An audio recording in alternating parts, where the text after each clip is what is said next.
swivel. Okay, so in other words, it can swivel side to side like that, or it also, in the end of the boom, the mast end of the boom, it was also on a pin, so they could swivel up and down like that, so it can go both ways. Okay, and this was on the bottom side of it. Okay, took me forever, but I got the cotter pin out. Got some cobwebs in there. Okay, got the cotter pin out, pulled the pin out, so I got it free from the end of the boom. Again, the mast end of the boom.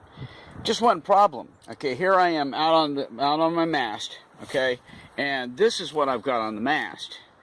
I got a lock mechanism here that controls this from sliding up and down. That's just as far down as it will go.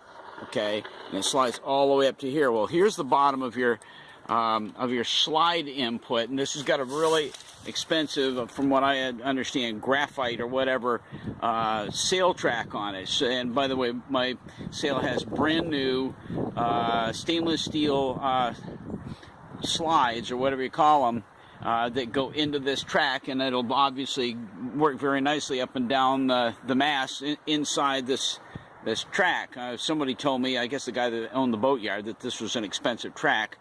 Whatever, I don't care. That's not the point. The point here is this. How does this fit into this? It doesn't. I have no idea how one lines up or corresponds with the other. This won't fit into it. It doesn't fit. It looks to me like they've given me the wrong boom. This looks like it has more of a pintle and gudgeon type of affair, you know, on the, should have anyway, on the working side of the boom, or the side of the boom closest to the mast, like a pin that goes down in here. This is not it. This is not it. Resolved. I took the base of the mast off, and when I did, this is the unit I was talking about earlier. Let me take it right out. And because I recognize by looking at this, the inside, what that's got on the inside of it is I don't know if you can even see it. Okay, see that inside? It looked like the same diameter as this. Okay, so this does indeed slide up into the old track. Okay, which would make sense, which would mean that would become the base to the boom. That's the the mounting for the boom. They've done something different here, and I don't know why they did this. It doesn't make sense. They have a turn knob here to block anything from dropping any further, but it looks like they had a different boom with a pintle and gudgeon type of a setup, that it would sit in this, and this moves. But see, this fits in the track just perfectly, you know, just like you would expect it to. So I'm thinking, I'm just going to do away with this, and I don't know why it's there.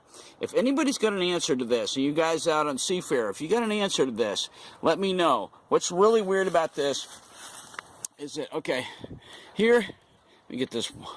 This is my tie-down rope here. Okay, here's you got to take this off, and here's where your slides go in for the sail. Okay, here's where the slides go in for the sail. Okay, now I want you to see something. Here's the knob that holds everything from going any lower than that. And look at this. This thing has got all this travel. It's at least a foot of space between that knob and the bottom of where your slides go in for the on the track for the sail. So it just doesn't make sense. And meanwhile, this is on the boom, but not at all connected in any way with the mast. I'm just perplexed. And so what I'm tempted to do here, is just remove all this stuff, put this in, slide it up here near the base where it should be, and I'll check my stats as to where this should be sitting. But anyway, slide it all the way up here, pin it in place. You maybe use this thumb screw that is supposed to hold everything in place, and that will be where the boom sits, right there. Okay, and I don't know. By the way, this is in upside down. That's from what I saw on the boom.